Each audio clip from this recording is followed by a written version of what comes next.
Hi മക്കളെ, എല്ലാവർക്കും ഗുരുദക്ഷിണയിലേക്ക് സ്വാഗതം. ഇന്ന് നമ്മൾ നോക്കുന്നത് നരബലി എന്ന പാഠഭാഗവുമായി ബന്ധപ്പെട്ട ഒരു പ്രധാന ചോദ്യമാണ്. 7 മാർക്കിന് ചോദിക്കാൻ സാധ്യതയുള്ള ഒരു പ്രധാന ചോദ്യമാണ്. അന്ധവിശ്വാസവും സമകാലിക സമൂഹവും. അപ്പോൾ നമുക്കതിൻ്റെ ഉത്തരം നോക്കാം. നമ്മുടെ ലോകം ശാസ്ത്ര സാങ്കേതിക രംഗങ്ങളിൽ വളരെയേറെ പുരോഗതി കൈവരിച്ചിരിക്കുന്നു. അതോടൊപ്പം വിജ്ഞാന ലോകത്തും നാം ഏറെ മുന്നോട്ട് പോയി. സാക്ഷരതയിൽ എന്നും മുന്നിൽ നിൽക്കുന്ന കേരളം പലപ്പോഴും അന്ധവിശ്വാസങ്ങൾക്ക് പിന്നാലെ സഞ്ചരിക്കുന്നു.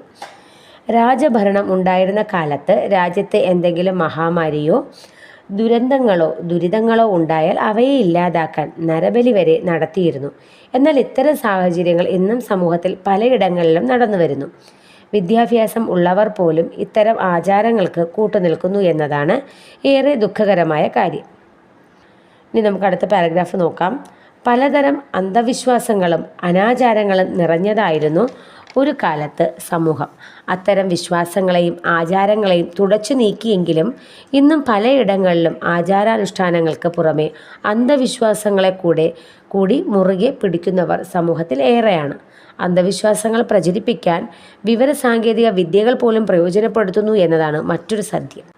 സാമ്പത്തികമായ ഉയർച്ചയ്ക്കും ഐശ്വര്യത്തിനും വിവാഹങ്ങൾ നടത്താനും ജോലി ലഭിക്കാനുമൊക്കെ മന്ത്രവാദങ്ങളും പൂജകളും നടത്തുന്നവരാണ് ഏറെയും.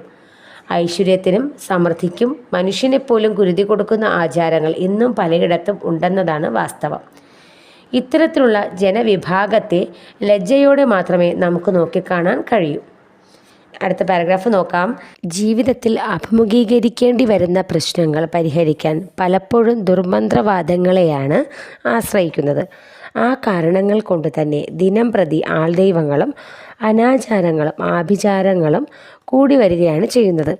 പത്രവാർത്തകളിൽ കണ്ടുവരുന്ന സാമ്പത്തിക അഭിവൃദ്ധിക്ക് ദുർമന്ത്രവാദ കൊല, പൂർവ്വജന്മമറിയാൻ തിരക്കേറുന്നു തുടങ്ങിയ വാർത്തകൾ ഇത്തരം ആൾദൈവങ്ങളുടെ കടന്നുവരവിന് കാരണമാണ്. വിദ്യാസമ്പന്നർ പോലും ഇതിനു പുറകെ സഞ്ചരിക്കുന്ന കാഴ്ചയാണ് കാണാൻ കഴിയുന്നത്. പല വിശ്വാസങ്ങൾക്കും പിറകിൽ സാമ്പത്തിക തട്ടിപ്പുകളും ലഹരി പദാർത്ഥങ്ങളുടെ കച്ചവടവുമാണ് നടന്നു വരുന്നത്. ഇതിനെല്ലാം പുറമെ പ്രായഭേദമന്യേ സ്ത്രീകളും കുട്ടികളും പോലും നിരന്തരം ചൂഷണങ്ങൾക്കും വിധേയമാകുന്നു. ശാസ്ത്ര സാങ്കേതിക രംഗത്ത് ഇത്രയേറെ പുരോഗതി ഉണ്ടായിട്ടും അറിവുള്ളവർ പോലും അന്ധവിശ്വാസങ്ങൾക്കും അനാചാരങ്ങൾക്കും ദുർമന്ത്രവാദങ്ങൾക്കും പിറകെ സഞ്ചരിക്കുന്നത് ലജ്ജാവഹമായ ഒരു കാര്യം തന്നെയാണ്. സമൂഹത്തിൻ്റെ പുരോഗതിയെ തടസ്സപ്പെടുത്തുന്ന ഇത്തരം ആചാരങ്ങളെ നമ്മുടെ നാട്ടിൽ നിന്നും തുടച്ചു നീക്കാൻ നാം ഓരോരുത്തരും